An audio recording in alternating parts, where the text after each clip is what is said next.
आज इस वीडियो में मैं आप लोगों के साथ एक ऐसा वीडियो शेयर करने वाला हूं। आपने आज तक देखा होगा कि बहुत से पुलिस वाले जो मसीह का विरोध करते हैं, प्रभु यीशु मसीह के लोगों को पकड़कर उन जेलों में डाल देते हैं और बिना बात उन पे आरोप लगा रहे होते हैं। बहुत सी बातें, बहुत सा विरोध आपने आज तक देखा होगा। लेकिन आज मैं आप लोगों के साथ एक ऐसा वीडियो शेयर करने वाला हूँ। आप देखेंगे कैसे इतना बड़ा पुलिस ऑफिसर जिसने प्रभु यीशु मसीह की एक ऐसी गवाही दी है, किस तरीके से प्रभु यीशु मसीह ने उनके जीवन में कार्य किया, क्योंकि उन्होंने जान लिया कि प्रभु यीशु मसीह के अलावा कोई परमेश्वर नहीं है और ना ही कोई मनुष्य के जीवन में कार्य करने वाला। क्योंकि जब उनके जीवन में जिन परिस्थितियों से, जिन हालातों से वो गुजर रहे थे, परमेश्वर ने, प्रभु यीशु मसीह ने उन्हें उस गड्ढे में से निकाला और स्टेबल किया। तो आज वो वीडियो मैं आप लोगों के साथ शेयर करने वाला हूँ। मैं उम्मीद करता हूँ कि आप लोग इस वीडियो को एंड तक देखेंगे बिना स्किप करे, और ज़्यादा से ज़्यादा आप इस वीडियो को शेयर करिएगा ताकि लोग जान सकें कि प्रभु यीशु मसीह किसी का धर्म और जात बदलने के लिए संसार में नहीं आए। क्योंकि जिन्होंने सत्य को जाना है वे स्वतंत्र हो गए हैं, चाहे वो किसी भी पोस्ट पे हो, चाहे वो कोई भी हो, चाहे वो कितना ही बड़ा अधिकारी क्यों ना हो।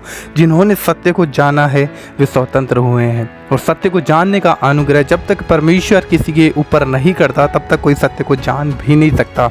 तो ज़रूर आप लोग इस वीडियो को एंड तक देखिएगा और अपनी राय आप कमेंट बॉक्स में ज़रूर लिखिएगा। जो कि मैं हमेशा आपको कहता हूँ कि एक प्यारा सा कमेंट आप ज़रूर इस वीडियो के नीचे ड्रॉप करिए, ताकि उस कमेंट को पढ़कर लोग प्रभु यीशु मसीह को जान सकें और उसके द्वारा आप आशीष पा सकें। तो ज़रूर आप लोग कमेंट करिएगा। आइए उस वीडियो को देखते हैं, फिर आगे हम बात करते हैं।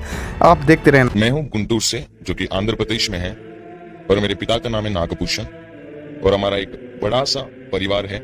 हमारे परिवार में तकरीबन 10 बच्चे हैं। हम सब 10 बच्चे हैं, और मेरे शादी हेमलता नामक एक स्त्री से हुई थी। और मैं शुक्र करता हूं कि प्रभु ने मुझे ऐसे माता पिता दिए और ऐसे पत्नी दिए जो लोग मेरे लिए प्रार्थना करते रहे। मेरे माता पिता ने हमेशा ही मेरे लिए प्रार्थना किया, और मेरी पत्नी की प्रार्थना ने ही और मेरे माता पिता की प्रार्थना ने ही मुझे आशीष बहुत दिया। जैसे कि मैं कुछ नहीं था उस समय पर, बस मैं कॉलेज से ही था। उस समय पर ही परमेश्वर ने मुझे एसआई बनाया था। सो फिर जब मैं एसआई बन गया था, मैं कई सारे अच्छे काम कर रहा था, और एक समय पर जब मुझे जाना पड़ा हैदराबाद में काम के लिए ही, तो फिर मैं हैदराबाद से खम्मम गया, और खम्मम से कहीं और जाना था। तो फिर मैं सफर कर रहा था, और जब ड्राइवर हमारा कार में बैठा था, उसने बोला कि आज मेरा सेहत बहुत ज्यादा बिगड़ गया है और मुझे बहुत नींद आ रहा है करके। तो मैंने बोला कि चलो फिर ठीक है, आज मैं गाड़ी चलाता हूँ करके मैं उसको बोला पीछे बैठने, और मैं गाड़ी चलाने लगा। और जब मैं गाड़ी चला रहा था, कहीं ना कहीं एक ऐसा फील हो रहा था, मुझे एक ऐसा महसूस हो रहा कि कुछ ना कुछ बुरी बात होने वाला है, कुछ ना कुछ डरावना चीज होने वाला है करके लग रहा था। तो फिर उसी पल के कुछ ही समय में एक दर्दनाक दुर्घटना हो गया। वहीं पर एक्सीडेंट हो गया। जब एक्सीडेंट हो गया तो मैं नीचे पड़ा, और मैं पूरी तरीके से अनकॉन्शियस हो गया। मैं होश में नहीं था, और उस एक्सीडेंट के बाद मेरे हालात जो है पूरी तरीके से वहां पर रोड पे पड़कर, जैसे ही मैं बेहोश हो गया था, उस समय पर ही मैं एक दर्शन देखने लगा। उस दर्शन में मैं अपनी पत्नी को देख रहा हूँ, मेरे कई सारे पापों को देख रहा हूँ, जो पाप मैं जब मैं पुलिस था उस समय पर रहकर जो भी मैंने पाप किए थे, या फिर जो भी पिछले समय के जो भी पाप है, वो सारे पाप मुझे याद आ रहे थे, और वो मुझे पूरी तरीके से एक ऐसे दिशा पर ले गई कि अब मुझे कोई आशा नहीं है, अब मैं जी नहीं सकता, ऐसी एक आशा रही। और इसी समय पर मैं प्रभु से ये कहने लगा कि प्रभु प्लीज आप मुझे जिंदा रखें, और आप मुझे जिंदा रखें ताकि मैं आपके काम कर सकूं, मैं आपका गवाही बनकर रहूंगा और इस दुनिया भर में मैं आपका प्रचार करूंगा करके मैं प्रभु को कहा। जब मैंने ऐसे दर्शन में ही ये बात जब कहा, क्योंकि मैं ऑलरेडी कोमा में था, मैं वहां पर एक्सीडेंट होकर जैसे मैं गिरा, खून में गिरा था पूरा, मैं मुझे लेकर गया हॉस्पिटल में, और जब लेकर गए तो फिर मैं कोमा में था करके डॉक्टर ने डिक्लेयर किया। फिर उसके बाद से ही जब डिक्लेयर हुआ था, उस समय पर पूरा समय पर मैं दर्शन में ही था, मैं दर्शन देख रहा था, मैं प्रभु को प्रार्थना कर रहा था, मैं प्रभु से कह रहा था कि प्रभु आप मुझे जिंदा रखें, तब मैं आपका काम करूंगा, आपका सेवा करूंगा, आपका गवाही बनूंगा करके मैं प्रभु से ही कह रहा था। और डॉक्टर ने मेरे पास आया, और अचानक से मेरी आंखें खुल गए, और डॉक्टर से मैंने पूछा कि क्या हुआ क्या हुआ। तो डॉक्टर ने बोला कि आपको एक्सीडेंट हुआ है, ऐसा करके। तो फिर वापस डॉक्टर लोगों ने मुझे दूसरे हॉस्पिटल में बोले कि ले जाने के लिए, वहां पर ऑपरेशन के लिए। तो वो डॉक्टर भी मेरे साथ एम्बुलेंस में बैठकर चल रहे थे।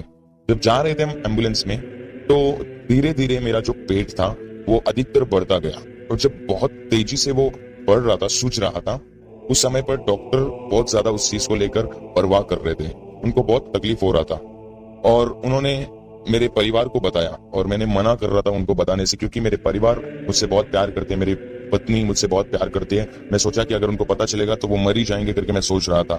ऐसे समय पर डॉक्टर ने फिर भी मेरे परिवार को जब बताया तो वो रोते हुए आए, क्योंकि ऑलरेडी मैं जब मेरा एक्सीडेंट हो गया तो न्यूज चैनलों में चलने लगा, सभी पत्रकार लोग सवाल जवाब करने लगे, तो कहने लगे, तो लोगों को पता चला कि फलाना पुलिसकर्मी का एक्सीडेंट हुआ है इस जगह पर, तो लोग वैसे ही बहुत ज्यादा आ रहे थे और मेरे बच्चे और मेरी पत्नी बहुत रो रही थी।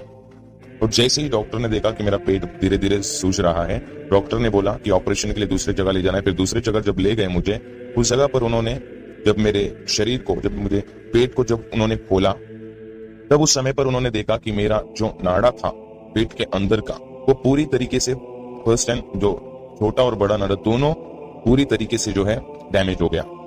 जब डैमेज हो गया था, उस चीज को देखकर डॉक्टर लोगों ने ये पता लगाया कि ऐसे स्थिति में जो लोग रहते हैं उन लोग में 60% लोग मर जाते हैं। 60% लोग जो भी ये करते हैं, ये ऐसा होता है तकलीफ, वे लोग मर जाते हैं। लेकिन डॉक्टर ने ऑपरेशन के लिए जब कहा, तब मेरी पत्नी से पूछा गया, मेरे परिवार से पूछा गया, तब ऑपरेशन जब होने लगा मेरा, तो डॉक्टर ने मुझे मना किया कि आप इसके बाद जो है कुछ भी खा नहीं सकते, फलाना एक्सरसाइज नहीं कर सकते, आप पुलिस नहीं बन सकते, पुलिस मतलब बनकर जो भी कर सकते वो आप इसके बाद नहीं कर सकते, ऑपरेशन से पहले जैसे आप थे अभी ऑपरेशन के बाद नहीं रहोगे। और डॉक्टर लोगों ने मुझे बोला था कि मेरे ही जो बगल में, मेरे शरीर के बगल में ही आउटलेट लगाएंगे करके, इस आउटलेट के वजह से मेरा जो भी यूरिन और जो भी वो चीज है वो उसी में जाएगा, ऐसा करके। तो डॉक्टर लोगों ने सोचा कि हम ऑपरेशन करते हैं। उन्होंने मुझसे पूछा तो मैंने बोला ऑपरेशन करे करके। उन्होंने जब मेरे परिवार से पूछा तो मैंने कहा कि ऑपरेशन करे करके। तो उन्होंने जब ऑपरेशन किया, ऑपरेशन करने के बाद पूरी तरीके से वो ऑपरेशन नॉर्मल हो गया और ऑपरेशन सक्सेसफुल हो गया। इस वजह से वो पूरी तरीके से डॉक्टर खुश हो गए थे, क्योंकि ऐसे रेयर केसेस होते हैं करके उनको पता चला।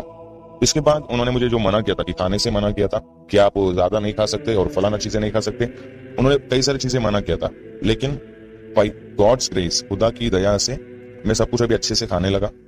और डॉक्टर मना कर रहे थे कि आप ज्यादा भाग नहीं सकते हो और ज्यादा आप एक्सरसाइज नहीं कर सकते हो करके, लेकिन खुदा ने ऐसा चमत्कार किया कि मैं ऑपरेशन से पहले जब 10 किलोमीटर भागता था, लेकिन मैं अभी ऑपरेशन के बाद 20 किलोमीटर भागने लगा, क्योंकि मेरा अभी उम्र है 58 और मेरे बच्चे भी हैं जिनका शादी हो गया और उनके बच्चे भी है, यानी कि मैं एक दादाजी के समान हूं। लेकिन ऐसे समय पर खुदा ने मुझे स्वस्थ रखा, चंगा रखा और मुझे 20 किलोमीटर भगाने लायक बनाया, इवन वो ऑपरेशन होने के बावजूद। तो खुदा ने ऐसे मेरी जिंदगी में कार्य किया और मुझे अपने काम के लिए मुझे इस्तेमाल कर। मैं उम्मीद करता हूँ आप लोगों ने ये वीडियो यहाँ तक देखा है तो आप आगे भी ज़रूर देखकर जाएंगे। 2-3 मिनट और ज़रूर मैं आप लोगों के साथ कुछ बातें शेयर करना चाहूँगा। जैसा कि आपने इस वीडियो में देखा कि पुलिस वाले के जीवन को कैसे प्रभु यीशु मसीह ने बदल दिया है। देखिए, बाइबल हमें इस कदर कहती है कि तुम सत्य को जानोगे, सत्य तुम्हें स्वतंत्र करेगा। सत्य प्रभु यीशु मसीह है। यीशु मसीह ने कहा, मार्ग, सत्य और जीवन मैं हूँ, बिना मेरे कोई पिता के पास नहीं जा सकता। यीशु मसीह रास्ता है और वही मंजिल भी है। यीशु मसीह ने कहा, प्रकाशित वाक्य में अगर हम पढ़ते हैं तो यीशु मसीह का अल्फा ओमेगा, आदि और अंत, शुरू और आखिरी, पहला और अंतिम मैं ही हूँ। जबकि ये बातें प्रभु यीशु मसीह ने यूहन्ना के ऊपर प्रकट की थी और बाइबल हमें क्लियरली कहती है कि यीशु मसीह मंजिल भी है और यीशु मसीह रास्ता भी है। लेकिन जिन्होंने उस रास्ते पर चलना चाहा, प्रभु ने उन्हें मंजिल भी दी है और उन्हें सब कुछ दिया भी है। तो आपने इस गवाही में सुना किस तरीके से पुलिस वाले जब एक ऐसी परिस्थिति से गुजर रहा था, एक ऐसे हालात से गुजर रहा था जहाँ पे कोई भी उम्मीद नहीं थी, कोई भी होप नहीं थी और वहाँ पे इन्हें लग रहा था कि अब मेरा कुछ भी नहीं हो सकता। लेकिन बाइबल इस कदर हमें कहते हैं कि जो मनुष्य से नहीं हो सकता वो परमेश्वर से हो सकता है। बाइबल में हम बहुत से ऐसे एग्जाम्पल्स देखते हैं, बहुत से ऐसे गवाहियाँ देखते हैं जहाँ पे प्रभु यीशु मसीह को लोगों ने छुआ और लोगों को प्रभु यीशु मसीह ने छुआ तो निजात सिर्फ लोगों की हुई है। छुटकारा लोगों ने पाया, चंगाई लोगों ने पाई, बरकत लोगों ने पाई, आशीष लोगों ने पाई। क्यों? क्योंकि प्रभु यीशु मसीह वो सामर्थ है, वो सर्वशक्तिमान परमेश्वर है, जिसे अगर हम विश्वास करके अपने जीवन में बुलाते हैं तो प्रभु यीशु मसीह खुद चाहता है कि उसके नाम से हम बचाए जाएं।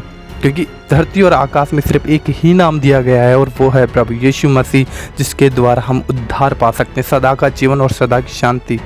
तो इनके जीवन में प्रभु यीशु मसीह ने कार्य किया जब इनके पेट में एक ऐसी बड़ी प्रॉब्लम थी, उस प्रॉब्लम से कोई इलाज नहीं था। और जैसा कि इन्होंने गवाही में कहा कि 60% लोग ऐसी बीमारी से तुरंत डेथ हो जाते हैं, लेकिन प्रभु यीशु मसीह ने इन्हें बचाया। और ये चाहते थे कि मैं पुलिस बनूं, कभी नहीं बन पाऊंगा इस बीमारी की वजह से, लेकिन प्रभु यीशु मसीह ने यह भी असंभव को संभव करके दिखाया, क्योंकि हमारा परमेश्वर जो अपने वचन में वास करता है वो असंभव को संभव करने वाला परमेश्वर है। बाइबल कहती है ना कि जो मनुष्य से नहीं हो सकता वो परमेश्वर से हो सकता है, और परमेश्वर ने इनके जीवन में किया भी है। आपके सामने जीवित एग्जाम्पल है। तो ज़रूर आप लोग इस वीडियो को उन लोगों के साथ शेयर करिए जो कहते हैं कि यीशु मसीह धर्म और जात बदलता है और यीशु मसीह कुछ नहीं कर सकता, वो अपने आप को क्रूस पे नहीं बचा पाया तो हमें क्या जीवन देगा। तो ज़रूर लोग जान पाएंगे कि प्रभु यीशु मसीह अगर क्रूस पे मरा तो हमें जीवन देने के लिए और सदा का जीवन देने के लिए, बहुतायत का जीवन देने के लिए। तो ज़रूर आप लोग इस वीडियो को शेयर करिएगा। मैं उम्मीद करता हूँ आप लोगों को ये वीडियो बहुत अच्छा लगा होगा। तो अपनी राय कमेंट बॉक्स में लिखिएगा। चैनल को ज़्यादा से ज़्यादा सब्सक्राइब करिए, इस वीडियो को शेयर करिए। प्रभु आप सभी को बहुत आशीष दे और आप सदा प्रभु यीशु मसीह के प्रेम और अनुग्रह में बढ़ते जाएँ। खुदावन आपको ब्लेस करे। जय मसीह की। God bless you.